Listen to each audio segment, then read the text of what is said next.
Okay, so this is the vacuum. This is the One thing that's good about it is that it's really cheap. That's number one. And number two, that it's very good at cleaning. So let's see how it vacuums this floor. Just to show.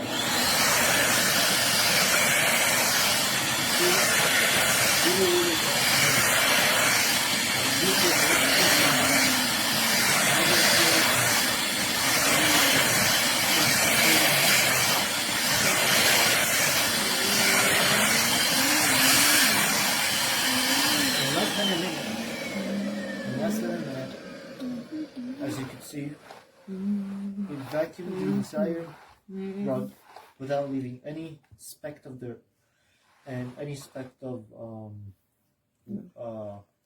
leftover food or it's also paper. light, not heavy. Yes.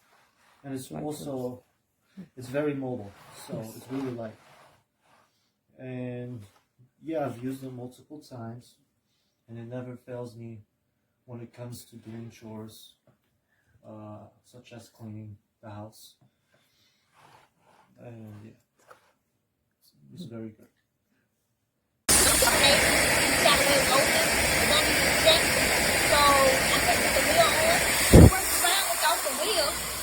The pressure is great, and it literally picks up all the pieces of trash I put on the floor. It works good in the bathroom as well, so I'm happy with the overall, but I'm just really upset because I'm missing a wheel. It still go, but it's just like a struggle to go because there's no wheel to roll. But yeah.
This is the new vacuum.